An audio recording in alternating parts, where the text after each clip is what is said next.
में। सो फटाफट से सारे के सारे स्टूडेंट्स आ जाइए, 1 मिनट के अंदर अंदर अपनी पॉजिटिव अफर्मेशन लिखिए और फिर अपनी क्लास को शुरू करते हैं। जल्दी से आ जाओ सारे के सारे स्टूडेंट्स। गुड मॉर्निंग जी, गुड मॉर्निंग सभी को, गुड मॉर्निंग।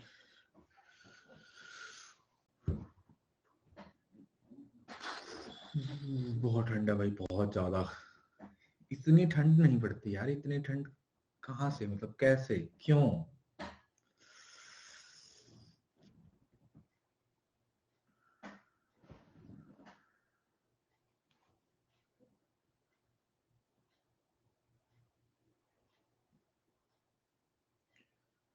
सर साउंड कम है, एक बार रिफ्रेश कर लीजिए।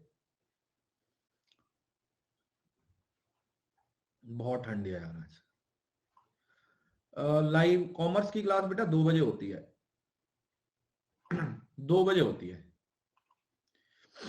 आज ज्यादा ठंड है एक्चुअली में, ठंड ज्यादा है आज।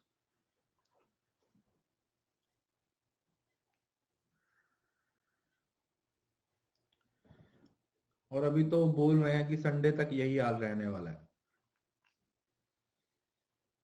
ये पूरा वीक भी ठंड बहुत रहने वाली है।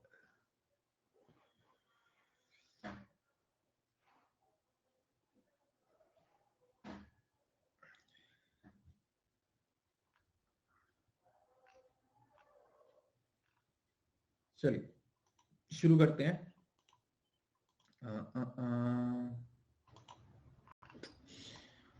हम थे कल, लेट मी जस्ट, क्या पढ़ रहे थे लास्ट? उपमान कर लिया था ना, उपमान, उपमान कवर किया था ना। कॉमर्स के लिए बच्चे क्लासेस चल रही हैं अभी, एचआर का कोर्स चल रहा है, उसकी 3 क्लासेस हुई हैं। आप उसको रिकॉर्डिंग से देख लो, कल से लाइव देखना शुरू कर देना, और बाकी यूनिट्स को आप पहले जो हो चुकी हैं उनकी रिकॉर्डिंग कवर कर लेना, है ना।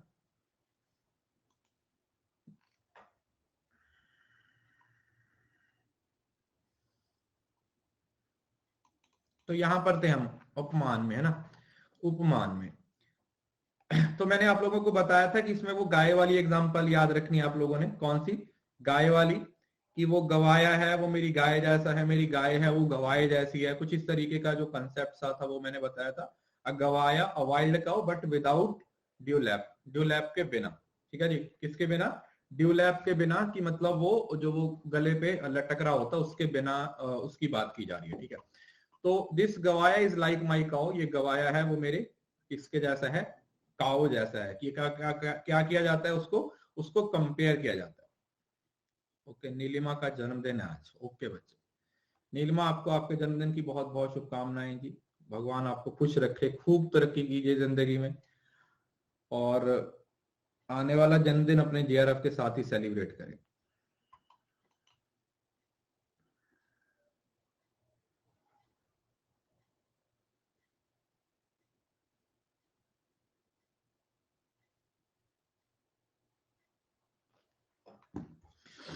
तो इसमें ना एक चीज यहाँ पर आप लोगों ने याद रखनी है, मीडिवल जो हिंदुइज्म के जो टेक्स्ट है उसके हिसाब से 32 तरीके के क्या है? उपमान है। ठीक है, वो हमें उसके जाने की जरूरत नहीं है। ठीक है, ये परसेप्शन से भी अलग है, क्योंकि परसेप्शन हमेशा डायरेक्ट होती है, और जो इन्फरेंस होता है वो अलग होता है। ये कंपैरिजन पे बेस्ड है। ठीक है, और ये यूनिवर्सल नहीं होती, मैंने आपको पहले बताया था, it is not universal in nature. बताया था ना, it is not universal in nature. इसका मतलब क्या हुआ? ये यूनिवर्सल नहीं है, ये यूनिवर्सल नहीं है। इसका सीधा सा मतलब क्या है कि यहां पर यूनिवर्सल ना होने का मतलब क्या है कि ये हर पर्सन टू पर्सन डिपेंड करेगा। मतलब समझ रहे हो ना? जैसे मुझे जो लगता है मैं उस बात को क्या करूंगा? एग्री करूंगा। जो आपको लगता है आप उस बात पे एग्री करेंगे। जैसे अगर मुझे लगता है कि यार ये चीज इसके जैसी लग रही है, तो वो मेरी परसेप्शन है। आपको वो नहीं लग रहा तो फिर वो आपकी परसेप्शन, सॉरी परसेप्शन नहीं बोल सकते, वो उपमान। मेरे लिए वो एनालॉगी है, तुम्हारे लिए वो एनालॉगी है। तो आपको जो चीज लगती है वो अलग है, मुझे जो लगता है वो अलग है। ठीक है, इस वजह से ये यूनिवर्सल इन नेचर तो बिल्कुल नहीं होती। अब ये नहीं बोल सकते कि ये यूनिवर्सल होती है या इसको यूनिवर्सलाइज किसी तरीके से किया जाएगा। This is the basic difference. अब इसमें ना आपको पेपर में जो चीज पूछी गई थी मैं वो बताता हूं। इसमें ना 3 तरीके की चीजें होती है। जिसके बारे में बात होती है उसे उपाम्यम बोला जाता है। देखो यम, YAM याद रखना आपने, यमराज से याद रखिएगा। उपाम्यम सब्जेक्ट मतलब जिसके बारे में बात की जा रही है, समझ रहे हो ना, जिसके बारे में बात की जा रही है दैट इज उपाम्यम।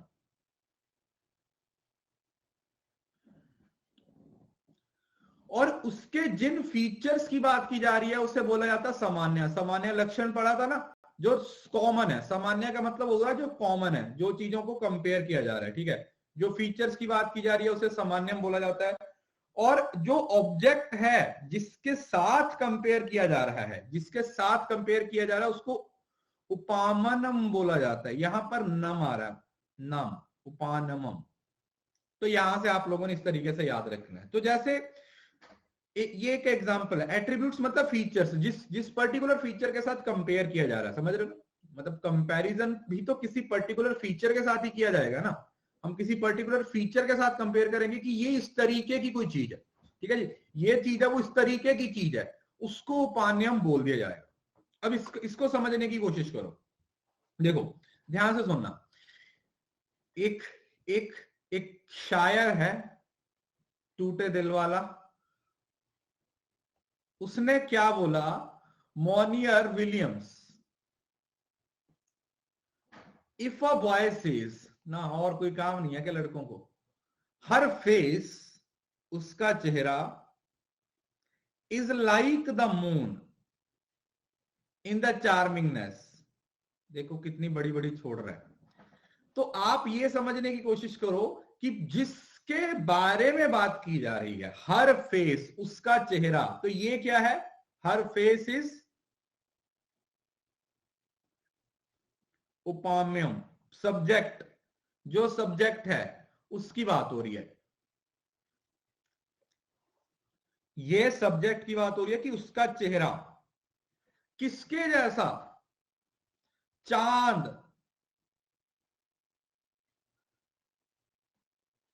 मून इज उपामनम। मून, मून किसके साथ कंपेयर किया जा रहा है, मून के साथ। तो मून यहां पर क्या हो जाएगा, उपामनम। और मून की कौन से फीचर के साथ, मून की चार्मिंगनेस, मून की खूबसूरती के साथ। मून की खूबसूरती के साथ कंपेयर किया जा रहा है उसे, तो वो चार्मिंगनेस क्या हो जाएगी, वो फीचर हो जाएंगे। चार्मिंगनेस क्या है, फीचर्स।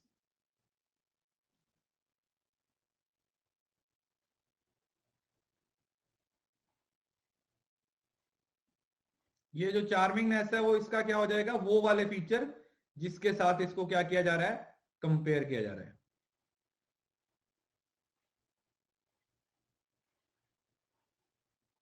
जिसके साथ इसको क्या किया जा रहा है, कंपेयर किया जा रहा है। इधर क्लियर टू एवरीवन। किसी को इस बात में कोई दिक्कत, किसी को इस बात में कोई तकलीफ है तो बताइए।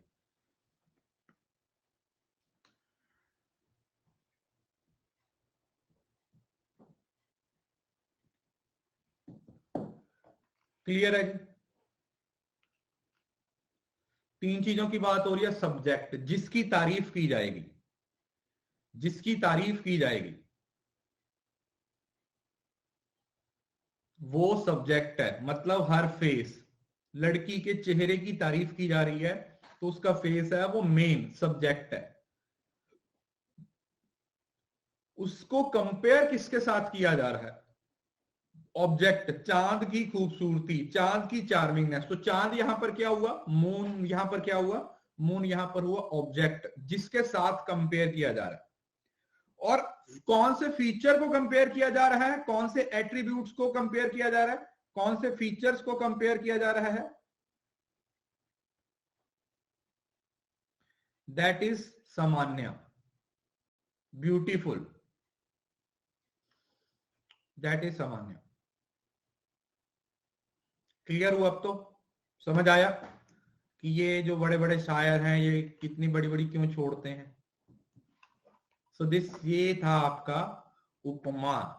उपमान से भी आपको काफी सारे क्वेश्चन है बेटा पेपर में पूछे जाते हैं। सो बी श्योर कि आप उपमान को भी अच्छे से याद रखें। उपमान को भी याद रखिए, दिमाग में रखिएगा। उसके बाद आता है वर्ड, ये बहुत ही इंपॉर्टेंट है, इससे भी आपको काफी ज्यादा क्वेश्चन पूछे गए हैं।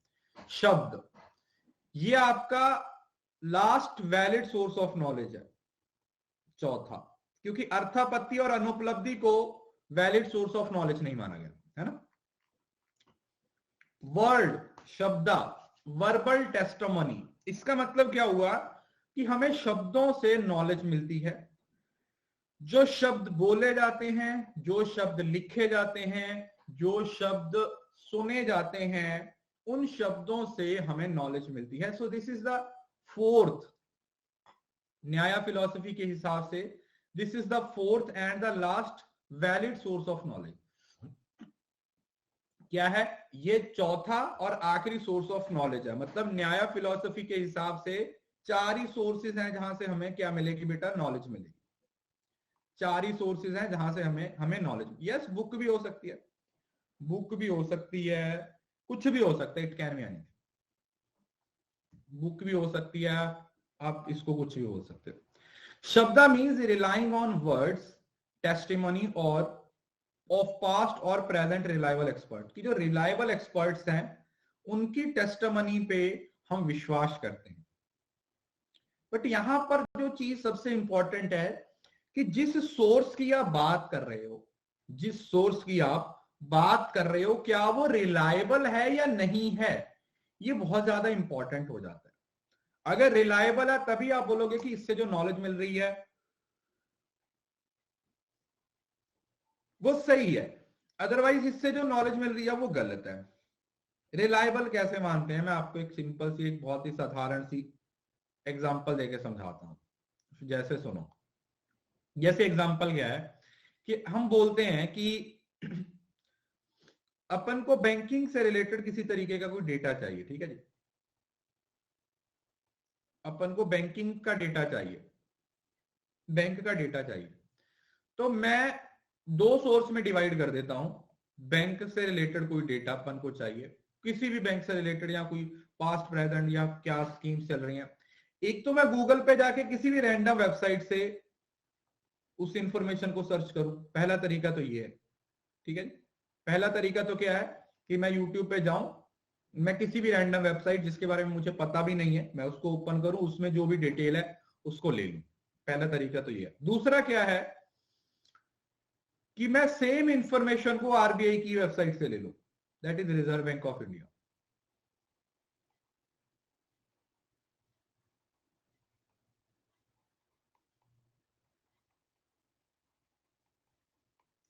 रिजर्व बैंक ऑफ इंडिया, ठीक है जी। ये तो पता होगा ना, सेंट्रल बैंक, रिजर्व बैंक। ऐसा तो नहीं है कि कोई ऐसे क्लास में बच्चा हो जिसे रिजर्व बैंक का भी नहीं पता, ठीक है। चाहे आप कॉमर्स से नहीं है फिर भी आपको इंडिया के बारे में तो पता होना चाहिए। रिजर्व बैंक ऑफ इंडिया, ठीक है, आरबीआई। तो अब आप मेरे को बताओ कि कौन सी इंफॉर्मेशन है जिसको हम रिलायबल मानेंगे। जो आपने रैंडमली सिलेक्ट की है, आप उसकी तरफ जाओगे या फिर आप आरबीआई की तरफ जाओगे?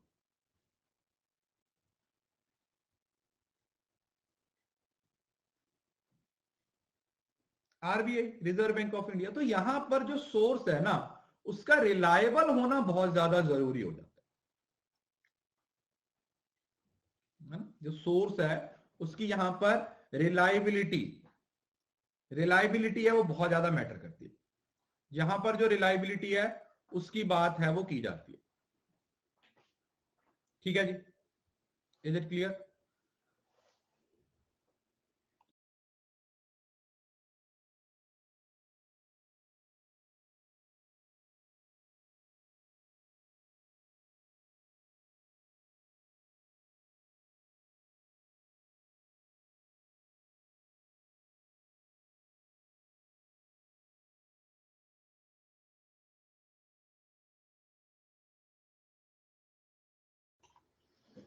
अब यहां पर 3-4 चीजों के बाद 3-4 चीजों की बात होती है। जैसे जब आप छोटे थे, है ना, जब आप छोटे थे तो आप लोगों ने जब कोई लैंग्वेज सीखी होगी, either it is Hindi, English, Punjabi, या जो भी आपकी मदर टंग है, तो पहले आप क्या सीखते हो? पहले पहले उसके उसके अल्फाबेट्स को सीखा जाता है ना। जैसे अगर हिंदी की बात करें तो का खा, पंजाबी में ऊड़ा एड़ा, इंग्लिश में ABC है ना। पहले वो लेटर्स को, अल्फाबेट्स को सीखा जाता है, उसके बाद फिर उन लेटर से वर्ड्स बनाए जाते हैं ना। जैसे APPLE एप्पल सीख लिया, ठीक है, CAT कैट, DOG डॉग है ना, DUNKEY जो भी होता है तो वो सीखा। उसके बाद फिर सेंटेंस बनाए, है ना, he is DUNKEY, he is DOG, ऐसा। तो इस तरीके से सीखते हैं। पहले आप अल्फाबेट सीखोगे, पहले वर्ड सीखोगे, फिर उनको सॉरी लेटर सीखोगे, फिर उनके वर्ड्स बनाओगे और फिर उनके सेंटेंस बनाते हैं ना। इस तरीके से सीखा जाता है। सेम टू सेम वही कंसेप्ट यहां पर चलता है। वर्ड्स क्या है, वर्ड्स क्या होते हैं, वर्ड्स क्या होते हैं? Word is defined as that which is potent to convey a meaning. ठीक है, कोई भी वर्ड होता है उसका कोई मीनिंग होता है ना। कोई भी वर्ड होता है उसका कोई मीनिंग होता है ना। मैं बताता हूं बेटा अपना वाक्य। जैसे मैं एक वर्ड लिखता हूं जिसको आपने बताना है कि ये इसका मीनिंग क्या है। ठीक है, एक वर्ड लिखूंगा जिसका आपको मीनिंग बताना है। ठीक है, ध्यान से पढ़ना, आपका टेस्ट लिया जाएगा।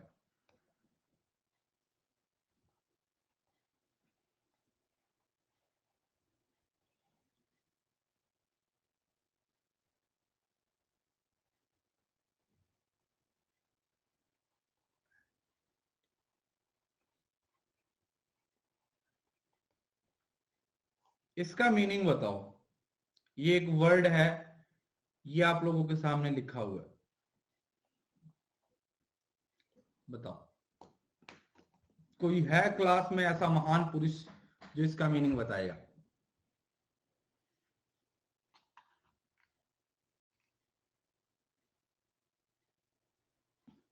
काम की बात तो दिखनी चाहिए ना। कुछ लोगों को काम की बात दिख गई, है ना, है ना। हाँ, देखो देखो देखो देखो देखो देखो देखो देखो देखो देखो देखो देखो, मैं समझ गया समझ गया समझ गया। और तुम्हारे लिए जो बातें हैं वो तुम्हारी वाले तो सही होगी ना। तुम्हें तुम्हारे वाली बात तो नजर आ गई। कहां पर ये वाली? ये देखो, ये वाला सर, देखो देखो सर कितने महान है हम सर, हमें सिर्फ ये समझ आया। अरे भाई, तो जो चीज है वो समझ आएगी ना, बाकी कुछ समझ आए ना आए। ये समझ आ गया सर, पूरी पूरी लाइन में से ये समझ आ गया, है ना। अच्छा, कुछ और भी है सर, ये एक और समझ आ गया, ये वाला। सर ये भी समझ आ गया, है ना। तो मैं आपको यही बात समझाने की कोशिश कर रहा था कि किसी भी वर्ड के, किसी भी जो वर्ड लिखा जाता है उसका कुछ मीनिंग होना जरूरी है। ठीक है, जैसे ऐसे कुछ भी लिख दिया जाए तो उसका कोई मीनिंग नहीं होता। ठीक है, तो यहां पर देखो, अपता वाक्य का मतलब क्या होता है। देखो, अपता वाक्य का मतलब होता है, चलो पहले वाक्य, वाक्य का मतलब सेंटेंस समझते हो ना। सेंटेंस, जैसे आपने अभी आइडेंटिफाई किया कि आई एम फूड, ये क्या है? एक वाक्य है, एक सेंटेंस है पूरा, है ना। तो वाक्य का मतलब होता है सेंटेंस। अपता का मतलब, यहां पर्याप्त का मतलब क्या होता है?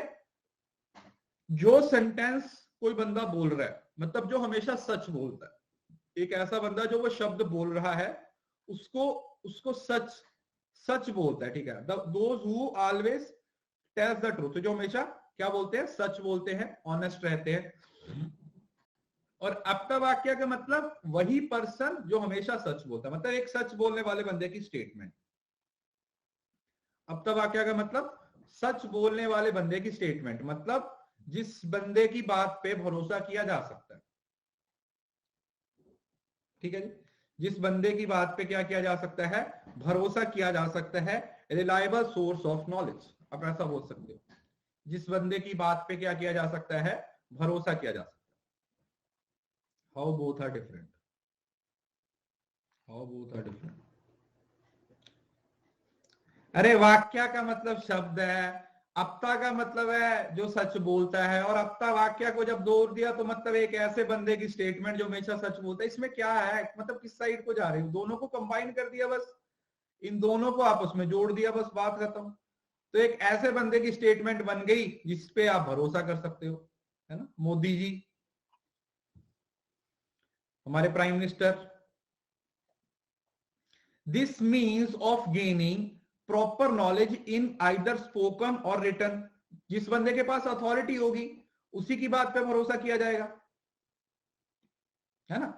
इस वजह से शब्द is to be deemed valid when its meaning has been properly and carefully understood. अब इसके अंदर ना कुछ इससे आपको इस बार काफी सारे क्वेश्चन पूछे गए थे। जो शब्द है वो काफी ज्यादा एक इंपॉर्टेंट टर्म है, एक इंपॉर्टेंट शब्द है जो आप लोगों के लिए जरूरी है। इसको अंडरस्टैंड करना बहुत ज्यादा जरूरी है, क्योंकि इसको इसके इसके अंदर कॉन्टेक्स्ट काफी सारे छुपे हुए। ठीक है, ये स्लाइड समझ आ गई। शब्द का मतलब क्या होता है, चौथा वैलिड सोर्स ऑफ नॉलेज है, शब्द बोलने वाला, अपता वाक्य क्या होता है, ये सारी चीजें आप लोगों को आई होप की क्लियर हो गई होंगी।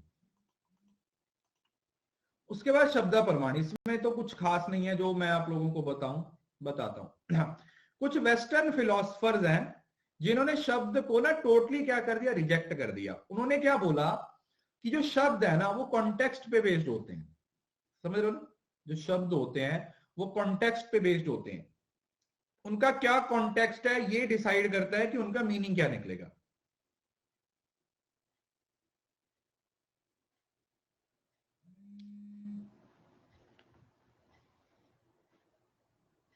है ना, उनका मीनिंग क्या निकलेगा ये किस बात पे डिपेंड करता है कि उनका कॉन्टेक्स्ट क्या है।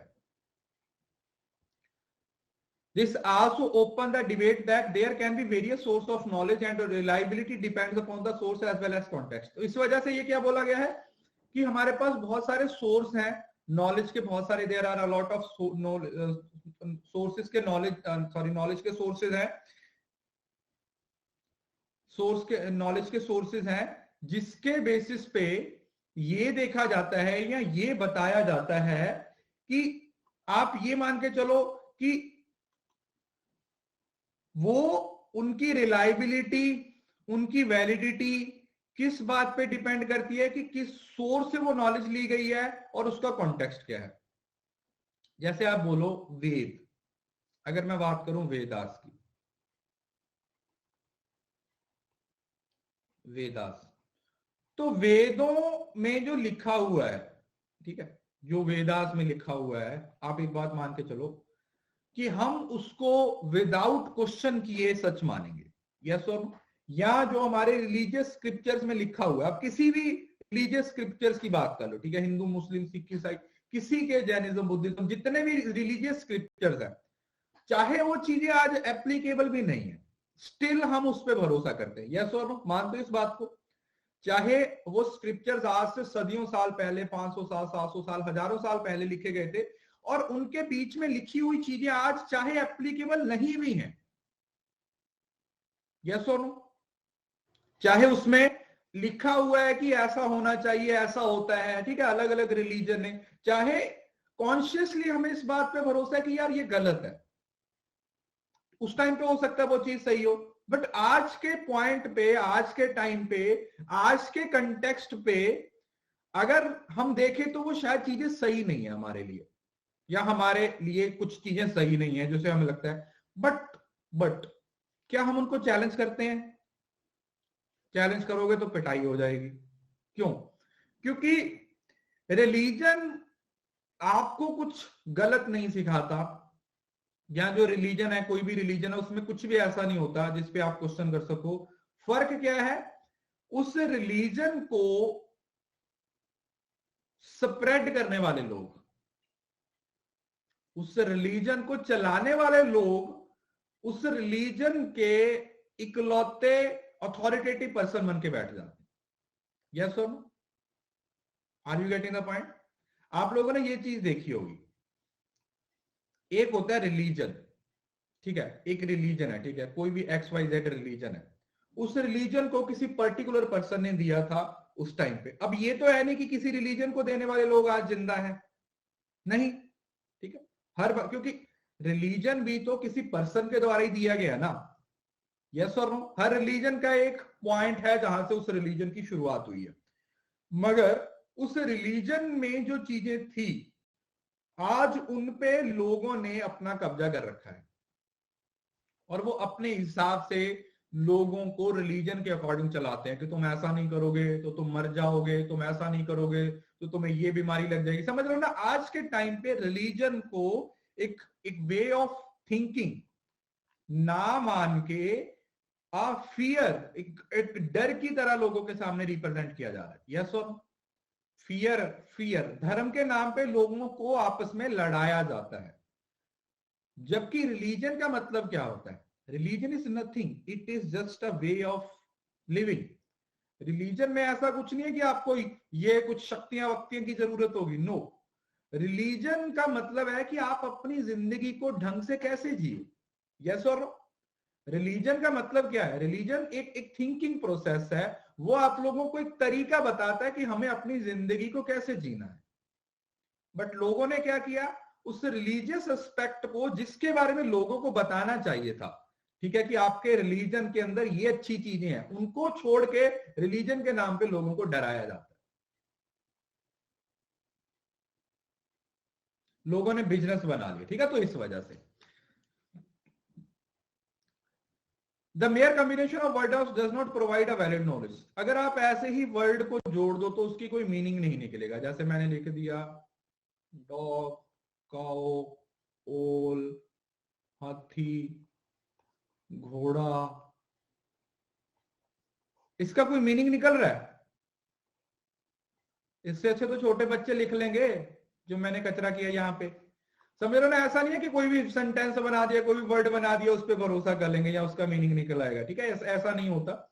All verbal statements are not valid, और सारी वर्बल स्टेटमेंट्स भी वैलिड नहीं होती है। मैंने हर क्योंकि उसकी वैलिडिटी, उसकी रिलायबिलिटी है, वो बहुत ज्यादा क्या करती है, मैटर करती है ना। उसकी जो वैलिडिटी है, उसकी जो रिलायबिलिटी है, वो बहुत ज्यादा मैटर करती है। हेंस गौतम डिफाइंड शब्द परमाण as a statement of a reliable person. इस वजह से जो गौतम है, उन्होंने जो शब्द है, जो शब्द प्रमाण है, उसको क्या बोला है कि भाई जो सिर्फ एक ट्रस्टवर्दी पर्सन है, जिसकी बातों पे भरोसा किया जा सकता है, सिर्फ उसी की बातें रिलायबल होंगी। In other words, verbal testimony is a communication from a trustworthy person. एक ट्रस्टवर्दी पर्सन की तरफ से कम्युनिकेशन है। Who is a trustworthy person and why is asserting a statement. Why, क्यों, वो उपदेश क्यों दे रहा है? टेस्टिमोनी का मतलब प्रमाणना, कि स्टेटमेंट क्यों दे रहा है। वो रिटर्न भी हो सकती है, ओरल भी हो सकती है, किसी भी तरीके से हो सकती है। तो किसी भी वर्बल टेस्टिमोनी को समझने के लिए कोई भी हो सकता है, ठीक है। जैसे आप बुद्ध की बात करते हो, ठीक है, आप बुद्ध की, जैनिज्म की, हिंदुइज्म की, किसी की भी बात कर सकते हो। रिलीजियस जो स्क्रिप्चर्स हैं, हमें उस पर भरोसा करना ही पड़ता है, ठीक है, अल्टीमेटली। चाहे आज के टाइम पे वो कितनी भी आउट ऑफ कंटेक्स्ट हो चुकी हैं चीजें, but the thing is you can't neglect them, you can't ignore them. अगर आप उनको इग्नोर करना चाहते हो, then you are just out from your religion. समझ रहे हो ना? रिलीजन में रहते हुए आप रिलीजन के खिलाफ नहीं जा सकते। ये बहुत सिंपल सा रूल है। Either you have to be atheist, आपको या तो नास्तिक बनना पड़ेगा अगर आप रिलीजन पे क्वेश्चन उठाना चाहते हो। क्योंकि अगर आप रिलीजन में, उसी रिलीजन में रहते हुए अपने ही रिलीजन पे क्वेश्चन उठाओगे तो पहले तो तुम्हारी घर में ही पिटाई होगी।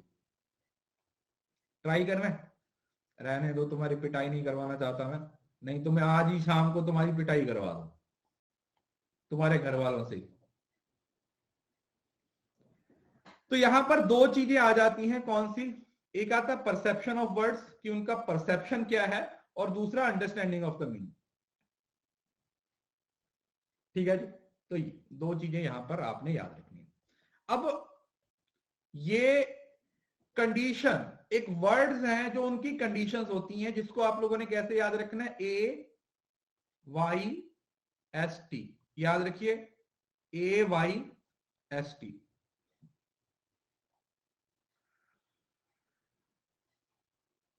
किसकी बात हो रही है? AYST। किसकी बात हो रही है बच्चे? AYST। AYST का मतलब क्या हुआ कि शब्द प्रमाण के हिसाब से किसी भी शब्द की किसी भी शब्द का कुछ कॉन्टेक्स्ट होता है, कुछ कंडीशंस होती हैं, अगर वो कंडीशंस फुलफिल हो रही हैं तभी हम बोल सकते हैं कि हम उन शब्दों पे भरोसा कर सकते हैं, जिसमें सबसे पहले आता है आकांक्षा।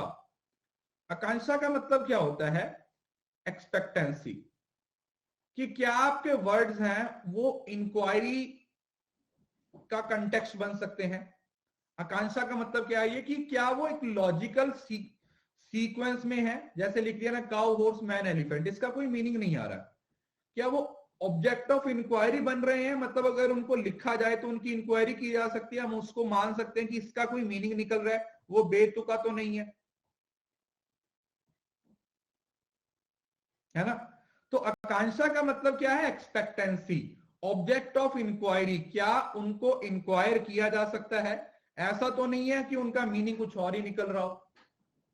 समझ? जैसे ये लिखा हुआ ना काउ हॉर्स मैन एलिफेंट, इसका कुछ मीनिंग निकल रहा है? नहीं। इनको इनकी कोई इंक्वायरी की जा सकती है? No, this is there is no context of inquiry. इसमें किसी भी तरीके की इंक्वायरी का कॉन्टेक्स्ट ही नहीं है। There is no context of inquiry in this.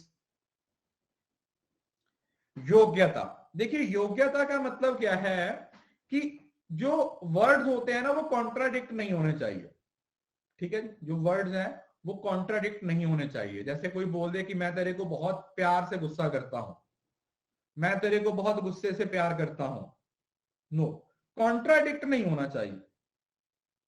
समझ रहे हो ना? जैसे water the plants with fire, पौधों को पानी दो आग के साथ। अबे क्या बोल रहा है? योग्यता का मतलब है नॉन कॉन्ट्राडिक्शन, कॉन्ट्राडिक्शन नहीं होनी चाहिए।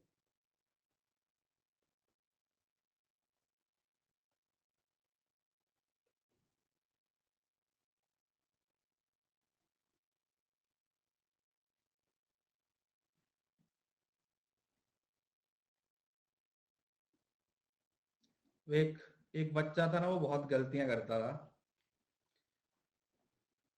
बहुत ज्यादा शैतान था। तो एक दिन उसके बाप ने उसे बोला, बेटा तू गलतियां मत किया कर, तू शैतानी मत किया कर, तू एक शैतानी करता है ना तो मेरा एक बाल झड़ जाता है। बोला ऐसा क्या?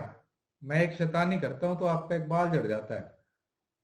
बोला हाँ। बोला तभी मैं समझू कि दादाजी गंजे क्यों है। कॉन्ट्राडिक्शन नहीं होना चाहिए, मतलब जो लाइन लिखी हुई है ना वो कॉन्ट्राडिक्ट ना करे। समझ रहे हो ना? कि आप एक साइड पे जो बोल रहे हो उसको दूसरी साइड से खुद ही कॉन्ट्राडिक्ट नहीं करो।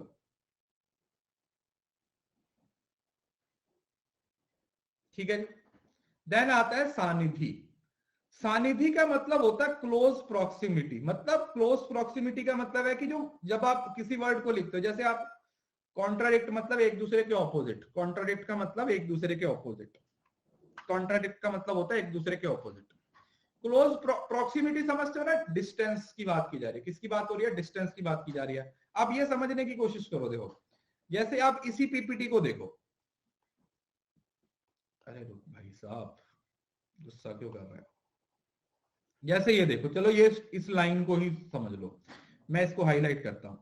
Close proximity of words to one another. आप इसको पढ़ रहे हो तो आपको ये अच्छे से दिख रहा है, आप एक सेंस में पढ़ रहे हो। जैसे मैं आप यहां पे एक स्टेटमेंट लिखता हूं।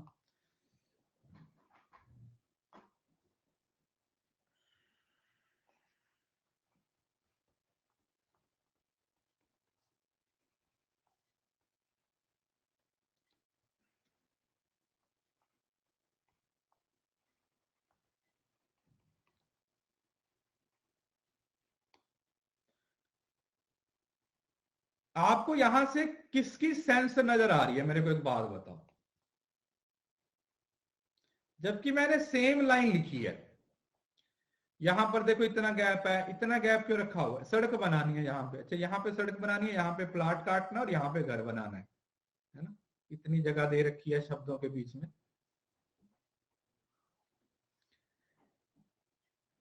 माई स्टूडेंट्स आर गुड। तो ये इसको बोलते हैं क्लोज प्रॉक्सिमिटी, कि भाई लिखा जाए तो गैप ना तो बहुत ज्यादा होना चाहिए ना ही बहुत कम होना चाहिए। ठीक है जी। अगर वो वर्डिंग सही है, एक्यूरेट है, तभी आप उस पर भरोसा कर सकते हो।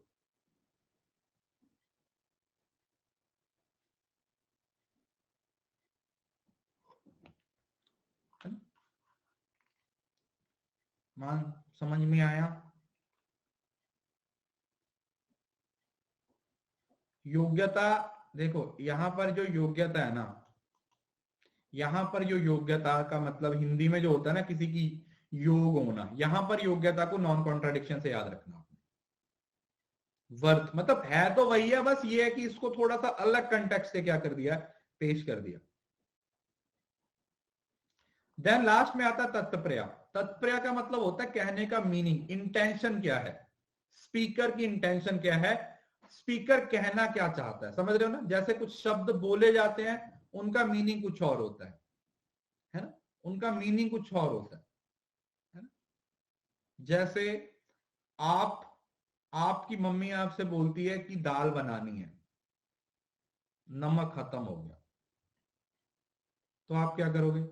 वॉशरूम में जाओगे, वहां से कोलगेट ले आओगे, मम्मी को दे दोगे, लो। बोले ये क्या हुआ, आप पागल हो गई? बोले नहीं, मेरे कोलगेट में नमक है। तो मम्मी कान के नीचे लगा देगी और फिर तुम बोलोगे मेरे कान में दर्द है। समझ रहे हो ना? सो तत्प्रया का मतलब क्या है कि भाई जो जो इंटेंशन है वो क्या है, स्पीकर बोलना क्या चाहता है, उसका मीनिंग भी तुम्हें समझ आ रहा है या नहीं आ रहा।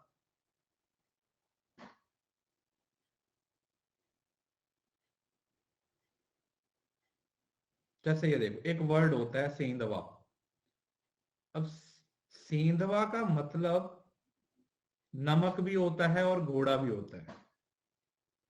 तो आप क्या बोलोगे? शाम को दाल बनानी है, मम्मी दाल में घोड़ा डाल दो या दाल में नमक डाल दो। यहां पर जो तुम सेंधवा बोलोगे, उसका मीनिंग नमक वाला होगा या फिर घोड़े वाला होगा? ये तो घोड़ा ही डाल रहे हैं, नमक ही होगा ना, salt. So the hence the condition can also be said to be interpreted on the basis of common sense, कि वो common sense की क्या मतलब, कहने का मतलब क्या है, तत्पर्य क्या है, क्यों मैं उस चीज के बारे में बात कर रहा हूं कि यार ये ऐसा ही होना चाहिए, it should be like this only, right, it should be like this only, इसका मीनिंग यही होना चाहिए, ये नॉन सेंस की फॉर्म में नहीं होना चाहिए, it should not be in the case of non sense, non sense के फॉर्म में नहीं होना चाहिए,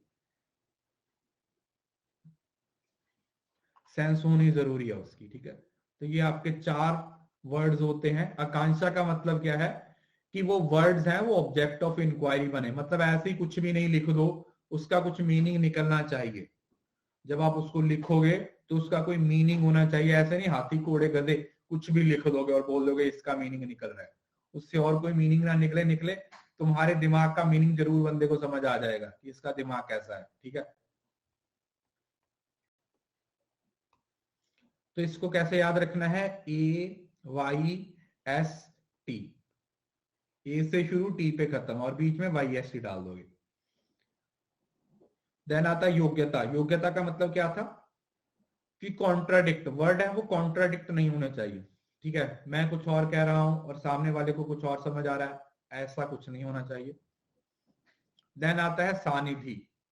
सानिधि का मतलब कि जो वर्ड्स के बीच में प्रॉक्सिमिटी होनी चाहिए, that should be close, close proximity होनी जरूरी है।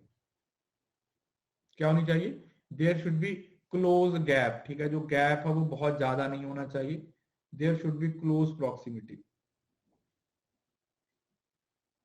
देन आता है तत्प्रया। तत्प्रया का मतलब सिर्फ परपट, मतलब उसके कहने का मतलब क्या है, मीनिंग क्या है, कोई लिटरल मीनिंग नहीं है जो शब्दों में लिखा हुआ, वो नहीं है। इंटेंशन क्या है स्पीकर की, जो स्पीकर है, जो स्पीकर है वो एक्चुअल में कहना क्या चाहता है, what the speaker want to convey, जो स्पीकर है वो क्या बात कन्वे करना चाहता है।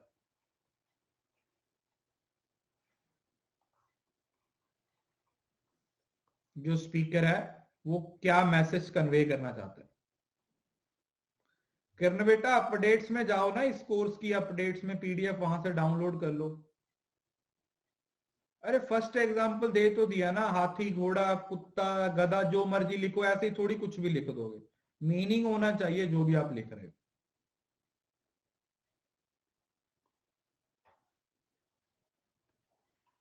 ठीक है जी।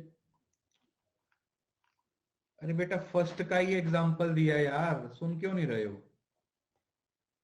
मतलब आकांक्षा का मतलब क्या है कि वो एक कुछ मीनिंग होना चाहिए सेंटेंस का, ऐसे कुछ भी नहीं लिख दोगे आप। ठीक है जी। भाई स्क्रीनशॉट क्यों नहीं हो सकता, मेरे को तो इसके बारे में कुछ नहीं पता भाई, क्यों नहीं हो सकता। अन अकेडमी की तरफ से कुछ इसको चेंज किया गया होगा, क्योंकि मुझे तो पता नहीं। जिन्होंने अपडेट किया है शायद उनका नहीं होता, जिन्होंने नहीं किया शायद उनका हो रहा है, ऐसा कुछ बच्चे बोल रहे हैं, बट सीरियसली मुझे तो नहीं पता।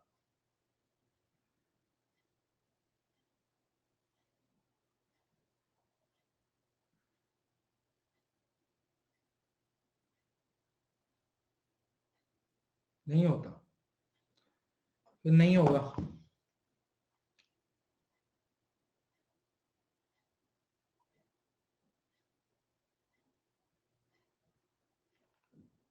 अरे वो प्राइवेसी इशू की बात है यार, वो उसमें देखो, आप अन अकेडमी को इसके बारे में कुछ नहीं कह सकते, समझ रहे हो ना।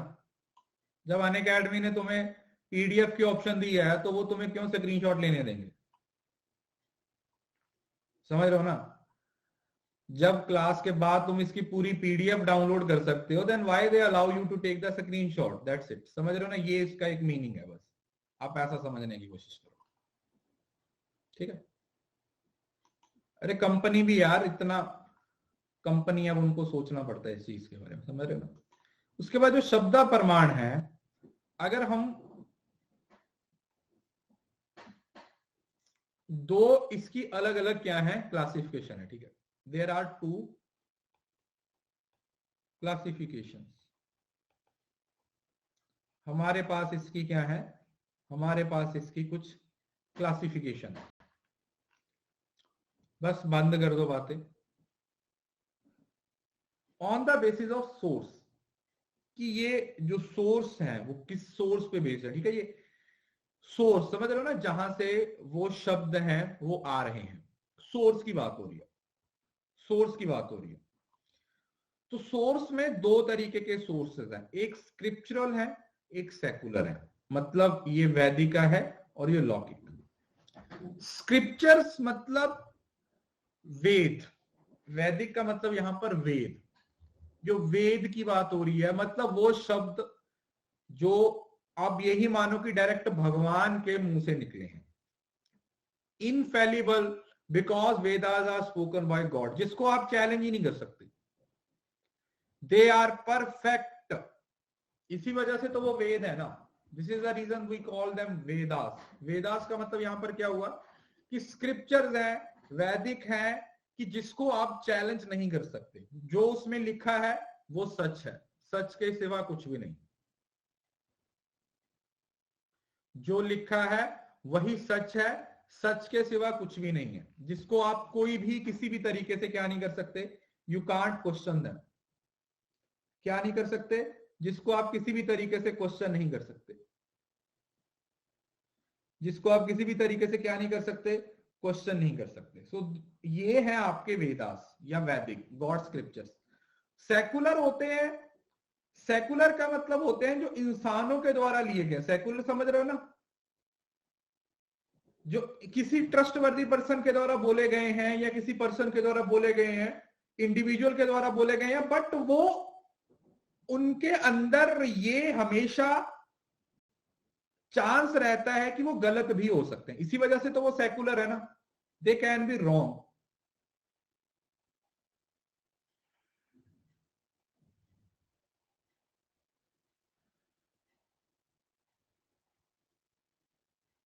वो गलत भी हो सकते हैं, है ना, वो गलत भी हो सकते हैं, जरूरी नहीं है कि वो हमेशा सही ही होंगे। जरूरी नहीं है कि वो हमेशा सही होंगे, वो चेंज भी हो सकते हैं, जिनको चैलेंज भी किया जा सकता है। Which can be proceeded from trustworthy is valid, अगर वो ट्रस्टवर्दी पर्सन से है तो वैलिड है, बट नॉट द रेस्ट, बाकी वैलिड नहीं।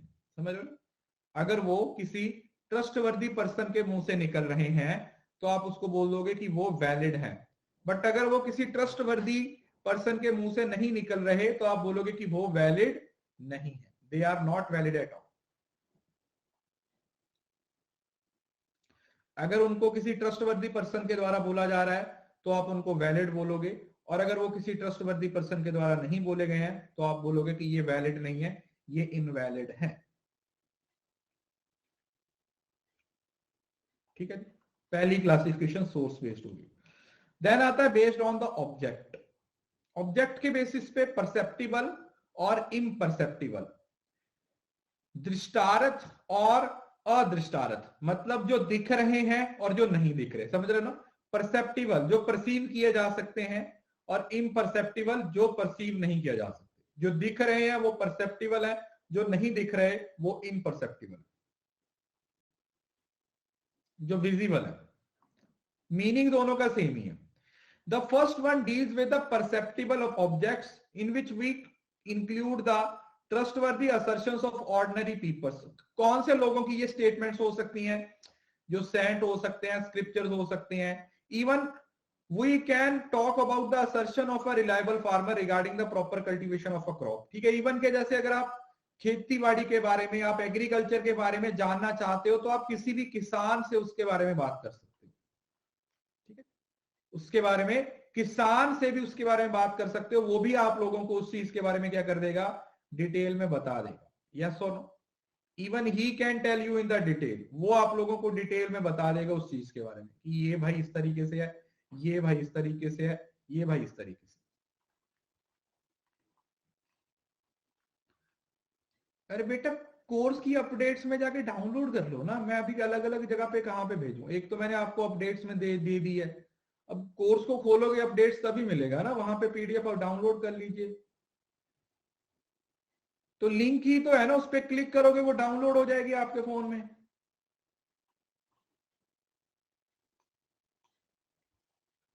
तो परसेप्टिबल ऑब्जेक्ट का मतलब क्या होता है कि किसी भी ट्रस्टवर्दी पर्सन पे की बात, जो किसी ऐसे कॉन्टेक्स्ट के बारे में जो दिख रही है। ठीक है, क्योंकि खेती बाड़ी है ना, फसल, वो सब चीजें नजर आ रही है, वो सब चीजें दिखने वाली हैं, तो वो परसेप्टिबल ऑब्जेक्ट्स होते हैं। इम्परसेप्टिबल मतलब कौन से होते हैं? अदृष्टार्थ। अदृष्टार्थ relate to imperceptible such as acceptance statement of common remaining about atom belief और रिलीजियस टेक्स्ट। किसी ऐसी चीज के बारे में बात करेंगे जो इंटेंजिबल है, जैसे बिलीफ सिस्टम के बारे में, समझ रहे हो ना? एटम्स के बारे में, जिनको आप देख नहीं सकते हो या जिसको ऐसा तुम वेरीफाई नहीं कर सकते।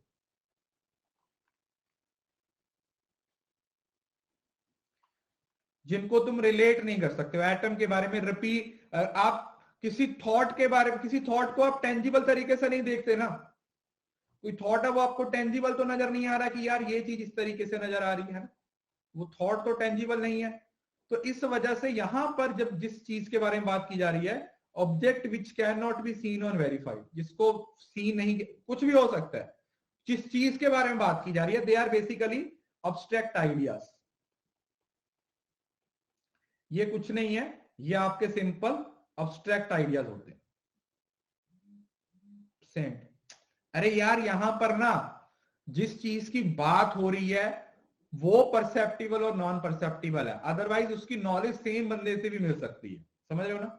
अगर एक बंदा आपको किसी ऐसी चीज के बारे में बता रहा है जो आपको नजर आ रही है, खेती बाड़ी के बारे में बता रहा है, किसी फसल के बारे में बता रहा है, दैट इज समथिंग परसेप्टिबल। और अगर वो एटम के बारे में, बिलीफ सिस्टम के बारे में, भगवान के बारे में बता रहा है, that is imperceptible, not it. ये तो ऑब्जेक्ट है ना, किस चीज के बारे में बात कर रहा है, कौन बात कर रहा है वो मैटर नहीं करता। समझ रहे हो ना? आप बोलोगे सर यहां पर भी ऑर्डिनरी पीपल है, यहां पर भी सेंट है, यहां पर भी, उसकी तो बात ही नहीं हो रही, उसकी बात नहीं हो रही। यहां पर तो किस चीज के बारे में बोल रहे हैं, क्या समझ रहे हो ना? जिस चीज के बारे में बात की जा रही है, हम उसको क्या कर रहे हैं, हम उसको अंडरस्टैंड करने की कोशिश कर रहे हैं।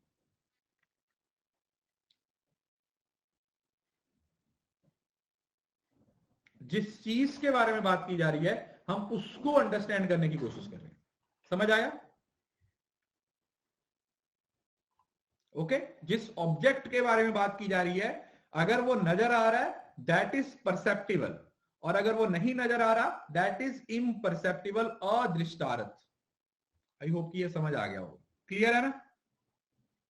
अरे बोलो ना, ठंड में जुबान बंद हो गई तुम्हारी, हैं? बोला भी नहीं जा रहा।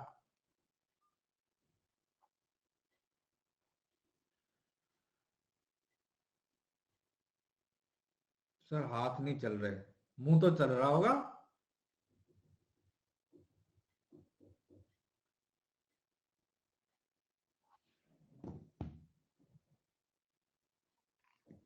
है ना?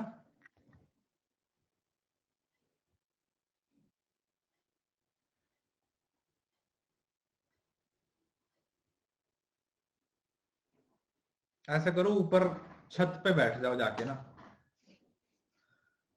फिर देखना क्या क्या चलता है। छत पे बैठ जाओ और फिर क्लास लो।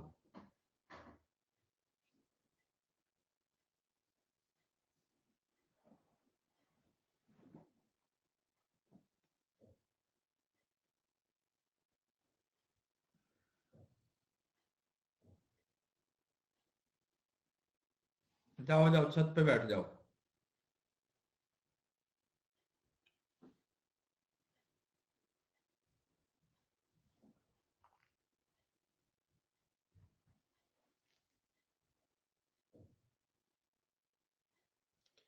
अरे यार, नोट्स के बारे में तो आपको मैंने बहुत बार बताया है। अब मैं हर हर क्लास में नोट्स के बारे में एक ही बात को बार बार करने का, आपको जो सही लगता है, जैसे सही लगता है आप उसको नोट डाउन करते रहिए।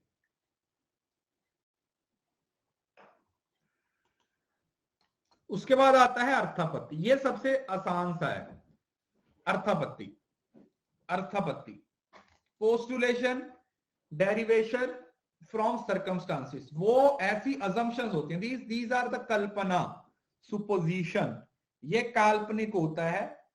इस फिल्म के सभी पात्र काल्पनिक हैं। किसी भी पात्र एवं घटना का किसी भी इंसान, जानवर, परिस्थिति के साथ कोई संबंध नहीं है। अगर किसी भी घटना एवं पात्र का किसी घटना, किसी इंसान के साथ कोई संबंध पाया जाता है तो ये महज एक इत्तेफाक होगा। तो ये बस उसी चीज के बारे में बोला जा रहा है कि इट इज काल्पनिक, ये आप सिर्फ अज्यूम करते हो। ये आप क्या करते हो, ये सिर्फ अज्यूम करते हो। अब अजम्पशन सही भी हो सकती है और नहीं भी हो सकती है ना? जो अजम्पशन है वो सही भी हो सकती है और नहीं भी हो सकती है ना? जैसे सो सिंपल सी बात है, जैसे आप दो भाई बहन हो, भाई बहन तो छोड़ दो, ऐसे करो तुम ना भाई हो, दो, तुम दो भाई हो, एक ये है और एक ये, मतलब तुम ये वाले हो, तुम दोनों एक ही क्लास में पढ़ते हो, तुम्हारा रिजल्ट आ गया, तुम्हारे भाई के आ गया 80%, तुम्हारे आ गए 40%। तुम किसी काम के लिए बाहर गए थे तो तुम्हारा भाई घर पे था, पीछे से तुम्हारे पापा आ गए, तुम अभी बाहर ही हो। जैसे तुम घर में अंदर एंटर हुए तो तुम्हारे पापा और तुम्हारे ये भैया एक रूम के अंदर बंद है, और तुम्हारे भैया की चीखने चिल्लाने की आवाजें आ रही हैं जिसके 80% आए हैं, क्योंकि पप्पा जी को 99% चाहिए थे। उस टाइम पे तुम्हारे दिल पे क्या गुजरेगी, तुम क्या क्या अज्यूम करोगे कि 80% वाले की चीख पुकार पूरे मोहल्ले में सुनाई दे रही है, मेरे तो 40 ही है, इससे अच्छा तो घर ही छोड़ दो। दैट इज बेसिकली अजम्पशन, ये अज्यूम किया जाता है, इसको बोलते हैं अजम्पशन।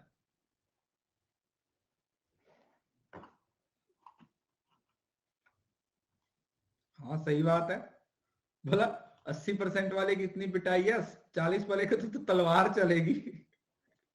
गर्दन उतार के साइड पे रख देंगे कि जा, बहुत हो गया।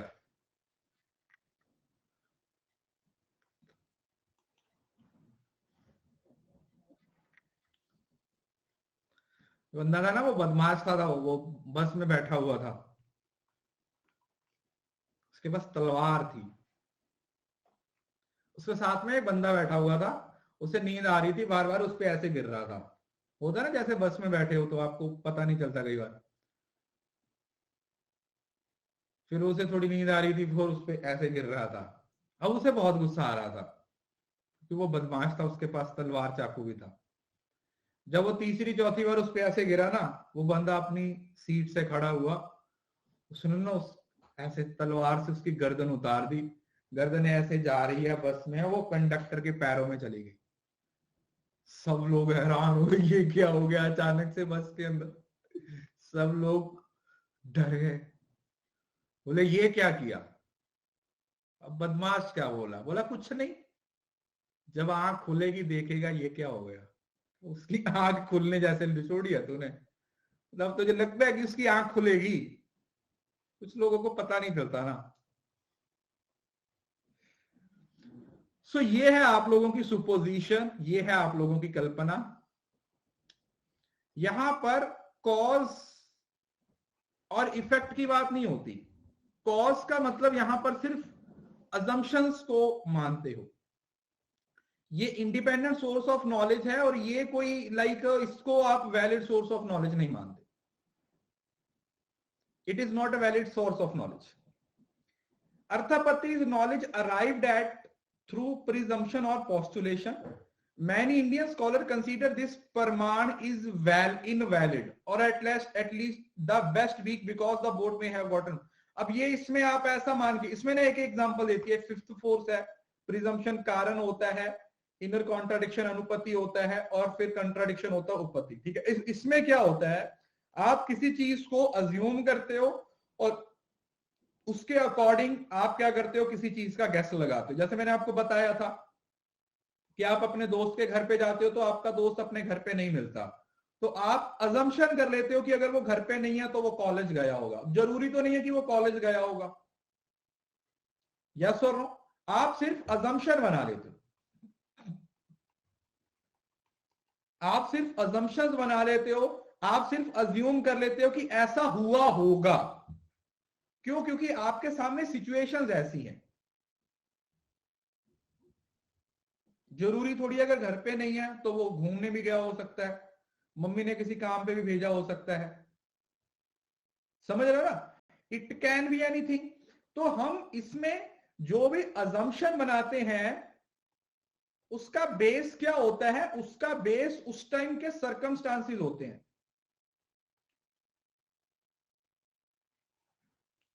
उस टाइम के सर्कमस्टांसिस होते हैं जिसके बेस पे हम कुछ अज्यूम कर लेते हैं कि ऐसा हुआ होगा। इसका कोई साइंटिफिक प्रूफ नहीं होता, ये सिचुएशन बेस्ड होते हैं। ठीक है, इसमें इसमें जो नॉलेज मिलती है आपको वो सिचुएशन के हिसाब से मिलती है।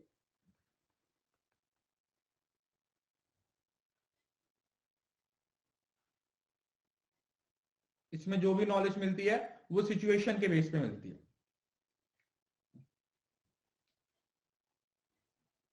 ठीक है जी, बोलो समझ में आया? समझ में आया क्या? मगज में आया क्या?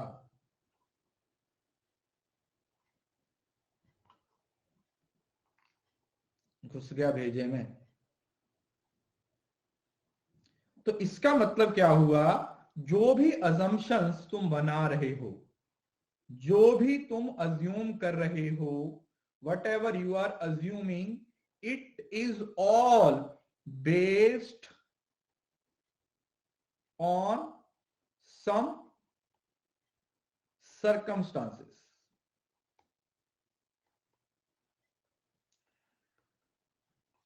यहां से इतने सारे क्वेश्चन पूछे जाते हैं ना, डिट्टो एक ही क्वेश्चन बार बार बनता है।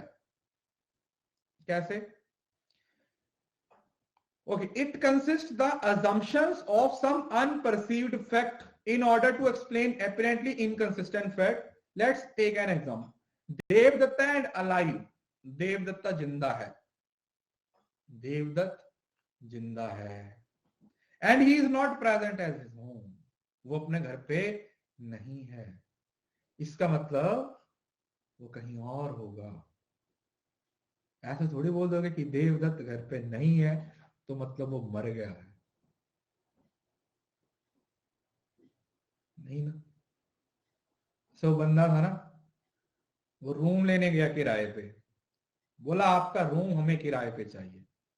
बोला नहीं, हम इस रूम को किराए पे नहीं देंगे, यहां पर भूत रहते हैं। बोला कोई बात नहीं, मेरे को जरूरत है, दे दो, मैं देख लूंगा भूतों को। बोले ठीक है, अब तू जाने, तेरे को रूम की चाबी दे दी। जैसे ही बंदे ने रूम खोला, सामने एक बंदा अपने बाल बिखराए हुए बैठा हुआ है चेयर पे। वो बंदा उसके पास गया, बोले यार अंदर से कैसे, मतलब उसके पास बोला हेलो सर। बंदा बोला हेलो। बोला मैं यहां पर नया हूं। बोला अच्छा। बोला मकान मालिक बोल रहा था इस घर में भूत रहते हैं, आपको भी ऐसा लगता है क्या? वो बंदा बोला पता नहीं यार, मेरे को तो मरे को 20 साल हो गए हैं।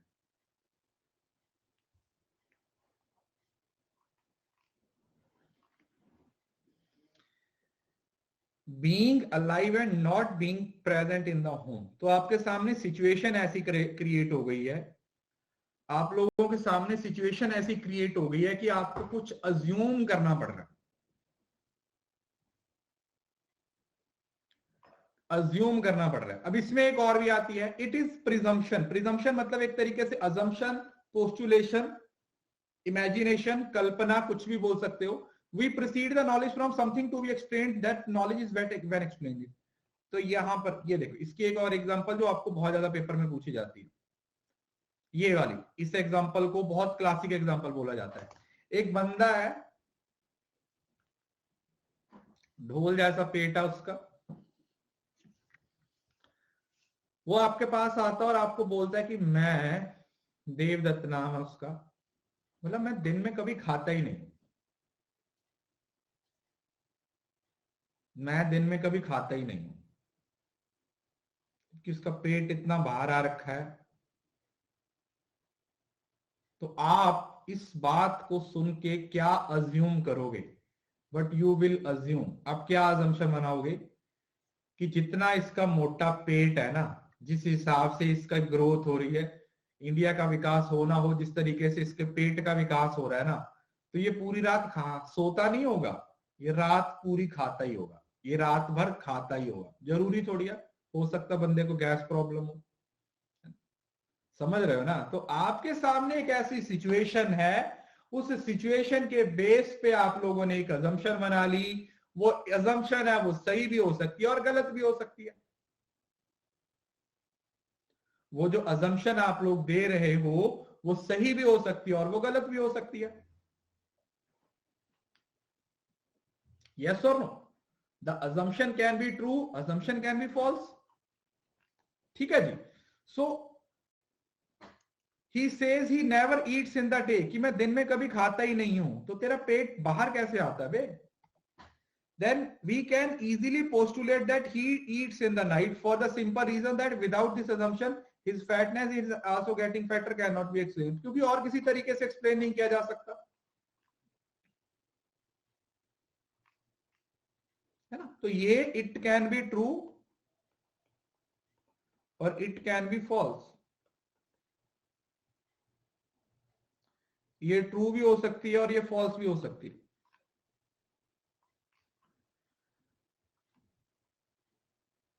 ठीक है। सो ये इसकी सिंपल सी एग्जांपल है। हेल्दी मैन से he does not sleep at the night. कोई बंदा बोलता है कि मैं रात को नहीं सोता, जबकि एकदम फिट हेल्दी है, तो आप क्या बोलोगे? भाई ये दिन में सोता होगा। समझ रहे हो ना? तो ये इसमें आप लोगों को सरकमस्टांसिस दे दी जाएगी, सरकमस्टांसिस दे दी जाएंगे। जैसे आप बस बस आती है कि 11 बजे बस कहीं पे आती है, वो लेट हो गई, तो आप क्या अजम्पशन कर लोगे कि रास्ते में ट्रैफिक होगा। आप तो ये अज्यूम कर लिया, जबकि हो सकता है बस खराब हो गई हो, बस रास्ते में पंचर हो गई हो, किसी की लड़ाई हो गई हो, बस का एक्सीडेंट हो गया, कुछ भी हो सकता है ना। Are you getting the point? कुछ भी हो सकता है ना, हम तो सिर्फ अज्यूम कर लेते हैं कि ऐसा हुआ होगा, है ना। उसके बाद आता है नॉन परसेप्शन, अनुपलब्धि, नॉन कॉग्निशन। ये इसको आप अनुपलब्धि और अभाव भी बोल देते हो, नॉन अवेलेबिलिटी। अब इसके अंदर कुछ नहीं होता किसी चीज के ना होने से। जब आपको नॉलेज मिलती है किसी चीज के ना होने से, बोलो, जब हमें नॉलेज मिलेगी किसी चीज के ना होने से, किसी चीज के ना होने से, ना होने से, जब आप लोगों को किसी चीज की नॉलेज मिलती है तो उसको क्या बोला जाता है ना। मैंने कल ना एक बहुत अच्छी फोटो देखी, मैं आपको एक्सप्लेन करता हूं। उसमें लिखा हुआ था 2019 avoid negative people, 2020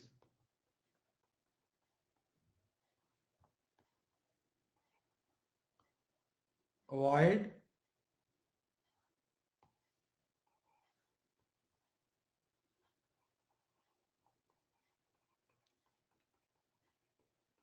positive people, 2021 avoid people. और जो अभी लाइन लिखने वाला हूं सिर्फ कॉमर्स वालों को समझ आएगी, मुझे नहीं लगता और किसी को समझ आएगी।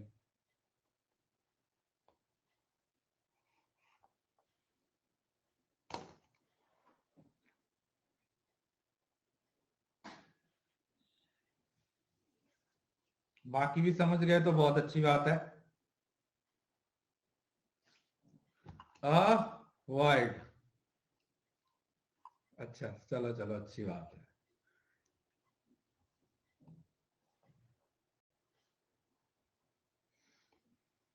तो यहां पर जो आपको नॉलेज मिलती है, जहां पर आप लोगों को नॉलेज मिलती है, वो नॉलेज मिलती है किसी चीज के ना होने से, जिसको नॉन एप्रीहेंशन भी बोल दिया जाता है। It is also called non apprehension. If something can be observe और इन्फर्ड और प्रूफ एज नॉन एक्सिस्टेंस और impossible, then one knows that what we did without such means. और वॉइड का मतलब होता है जो, वॉइड का मतलब होता है जीरो ही बोल सकते हो आप। अगर मैं सिंपल सी भाषा में आप लोगों को बताऊं तो सिंपल भाषा में आप ये समझ लीजिए कि वॉइड का मतलब होता है जीरो, खत्म। ठीक है जी, जिसका कोई प्रूफ, जिसका कोई मतलब जीरो वैल्यू को बोल सकते हो आप। यू कैन, इस जिसकी जीरो वैल्यू, द एंड बोल सकते हो, नथिंग, ऐसा कुछ बोल सकते हो, टाटा बाय बाय बोल सकते हो। That is basically void. Actually हम कॉमर्स वाले इसको वाइड एग्रीमेंट के तौर पे पढ़ते हैं, वाइड एग्रीमेंट, वाइड कॉन्ट्रैक्ट, इस तरीके से।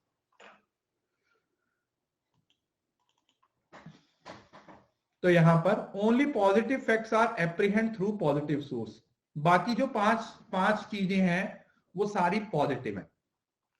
ठीक है जी, जो बाकी सारी चीजें हैं वो पॉजिटिव कॉन्टेक्स्ट की बात करती हैं, चाहे वो परसेप्शन हो, चाहे वो इन्फेरेंस हो। But negative facts are through non apprehension. But अगर कोई नेगेटिव फैक्ट्स है तो उसको नॉन एप्रीहेंशन से क्या किया जाता है, अंडरस्टैंड किया जाता है। The absence of jar on ground is apprehend through अनुपलब्धि। अब negative is never perceive that there is no sons. अब इसकी एग्जांपल है, ठीक है, देखो, there is no teacher in the classroom, कि क्लासरूम में कोई टीचर नहीं है। There is no sound here, यहां पर कोई आवाज नहीं है। The flower has no fragrance, और जो फ्लावर है उसके अंदर कोई फ्रेग्रेंस भी नहीं है। सिंपल। सो ये आप लोगों का पूरे का पूरा क्या था, 6 टाइप्स ऑफ प्रमाण थे जो आपका मेजर पोर्शन कवर करता है। ठीक है, ये आपका 6 टाइप्स ऑफ प्रमाण थे जो आप लोगों का मेजर पोर्शन कवर करता है। इसके अलावा कल हम आगे का जो हमारा प्रमाण का अनुमान का स्ट्रक्चर और फैलेसिस पढ़ेंगे। और एक क्लास 20 को दिखा नहीं रहा होगा, बट एक क्लास ऐड होगी, उसमें आपका जो भी आगे का होगा। आज शाम को आईसीटी की क्लास होगी, ठीक है बच्चे। शाम को 7:30 बजे अपन आईसीटी की क्लास लेंगे और आज आपका आईसीटी खत्म कर देंगे और कल आप लोगों का टीचिंग खत्म हो जाएगा। तो उसके साथ साथ बस कल आपका पूरे का पूरा ये खत्म हो जाएगा।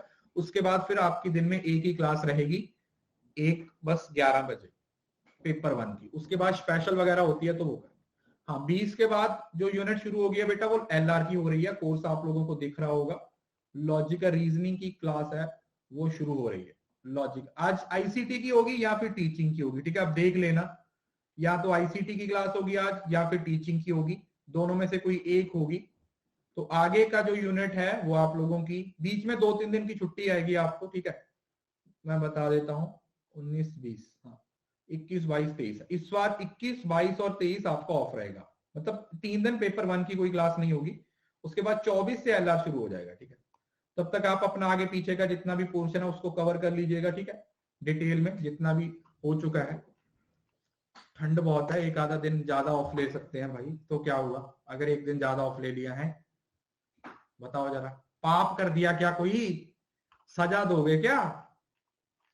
कॉमर्स की तो होगी, पेपर 1 की शायद नहीं होगी, तो कोई पाप नहीं किया है तो बताते हैं आप लोगों को इसके बारे में, ठीक है। चलो मिलते हैं नेक्स्ट क्लास में, ध्यान रखिएगा, thank you so much, God bless you all. इसी तरीके से पढ़ते रहिए, इसी तरीके से मेहनत करते रहिए, जेआरएफ जरूर क्लियर होगा।